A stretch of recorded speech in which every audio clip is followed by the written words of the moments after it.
seseorang bilang, "Saya akan pergi," itu menimbulkan pertanyaan. Karena misalnya pertanyaan, "Mau pergi ke mana?" Gitu. Kalau pergi emangnya apa? Gitu. Berarti kalau saya pergi itu kan kalimat yang belum lengkap. Lengkap itu kalau adalah kalimat yang kalau sudah diomongkan gitu, itu orang yang dengarnya itu tidak bertanya karena memang sudah lengkap. Lengkap itu sudah kalau dalam bahasa nahwu sudah ada mubtada, sudah ada khobarnya, gitu. Fi'il sudah ada fa'ilnya, dan kalau fi'ilnya itu membutuhkan maf'ul atau objek, itu juga sudah ada maf'ulnya, gitu. Itu namanya jumlah. Jadi jumlah itu sedikitnya ini tentang nahwu. Kalau rada bingung nggak apa-apa. Terutama kalau nggak belajar manhaji ya. Kalau di RQ kan manhaji ngaji nahwunya. Jadi yang disebut jumlah itu adalah kalimat yang lengkap. Kalimat yang lengkap itu adalah kalimat yang sudah ada subjek, objek, predikatnya. Atau kalau dalam bahasa Arab ada mubtada, ada khobarnya, atau ada fi'il, ada fa'ilnya, dan ada maf'ulnya. Seperti itu. Nah, jadi lafad atau kalimat tadi nahnu nusabbihu bihamdika wa nuqaddisu lak itu adalah halun yang menerangkan keadaan. Yakni fanahnu ahaqqu bil istikhlaf. Dengan mengatakan nahnu nusabbihu bihamdika wa nuqaddisu lak, para malaikat itu ingin menyatakan bahwa sesungguhnya yang lebih berhak untuk menjadi khalifah di muka bumi itu adalah mereka gitu. Jadi selama ini kami bertasbih, bertahmid gitu kepada Engkau ya Allah gitu. Maka dengan demikian kami lebih berhak untuk menjadi khalifah, bukan makhluk yang lain.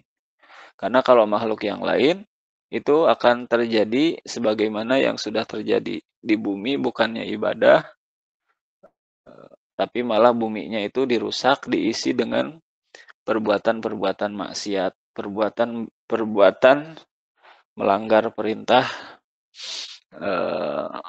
dan melakukan larangan-larangan. Perintah-perintah tidak dilaksanakan, larangan-larangan malah diperbuat. Itu. Jadi itu. Qala, nah mendengar ini Allah Subhanahu wa taala menjawab, qala ta'ala.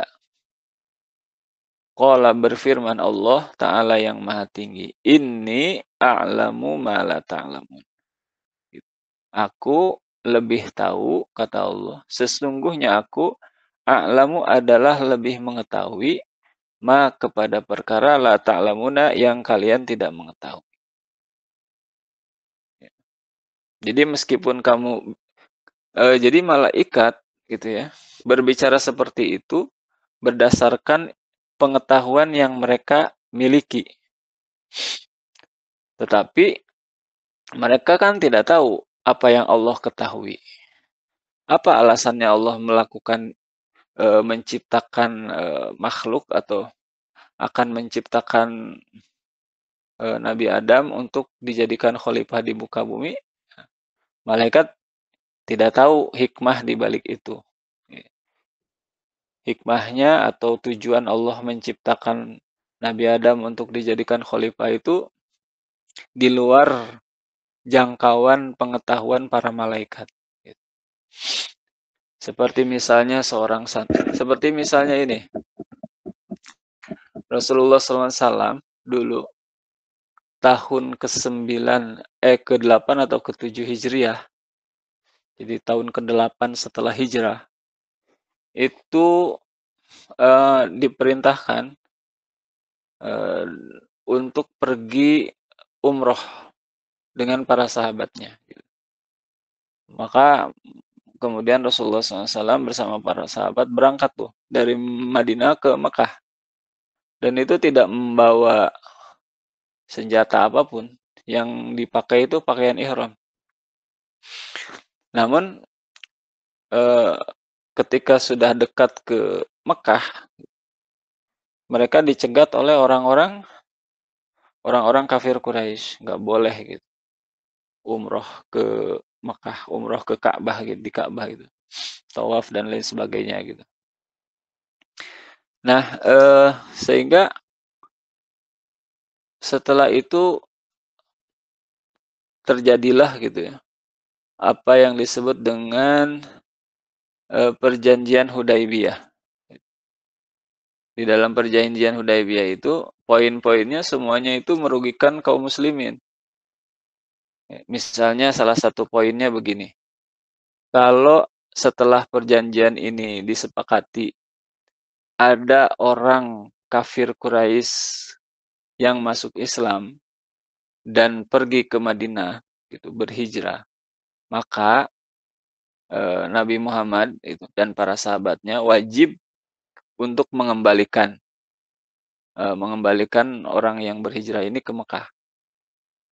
Itu disetujui gitu kan. Eh, jadi itu Hudaibiyah itu perjanjian gencatan senjata ya di antara Rasulullah, para sahabat dan orang-orang kafir Mekah gitu. Dan banyak lagi yang apa poin-poin perjanjian yang merugikan ya. Sampai-sampai Umar bin Khattab itu bilang gitu, "Ya Rasul, apakah ya Muhammad, apakah engkau ini seorang nabi?" gitu. Kenapa gitu perjanjian yang merugikan ini disepakati, disetujui gitu.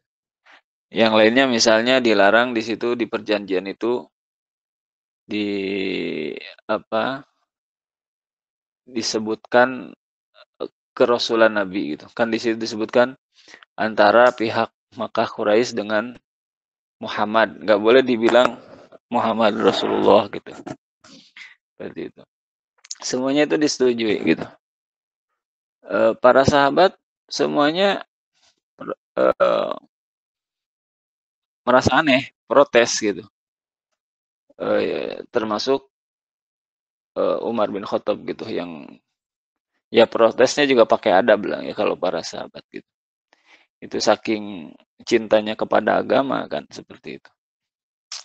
Mengapa mereka protes seperti itu? Karena hikmah dari perjanjian Hudaibiyah ini di luar jangkauan pengetahuan mereka. Tapi Rasulullah kan ya'lamu ma la ya'lamun gitu. Rasulullah tahu apa yang para sahabat tidak tahu gitu. Dan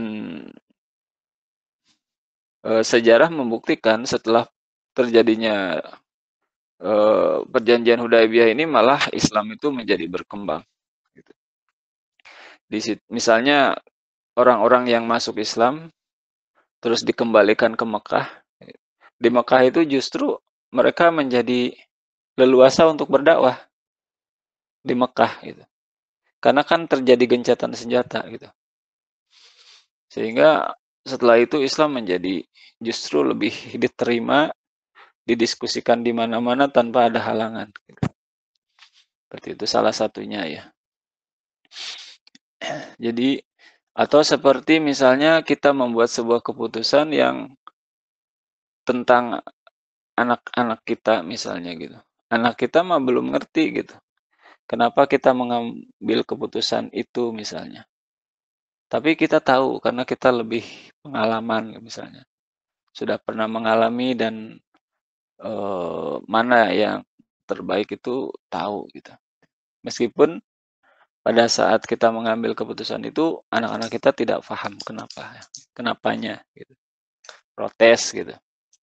Seperti itu. Nah, Allah pun begitu kira-kira. Jadi Allah mengatakan ini a'lamu ma la ta'lam. Aku lebih mengetahui apa yang kalian tidak tahu. Terkait apa? Hikmahnya gitu, tujuannya gitu. Seperti itu. Di sini dijelaskan minal maslahati fi istikhlafi adama wa anna dzurriyyatahu fihim al-muti'u wal 'asi. Di antara hikmahnya adalah atau apa yang di luar pengetahuan para malaikat tentang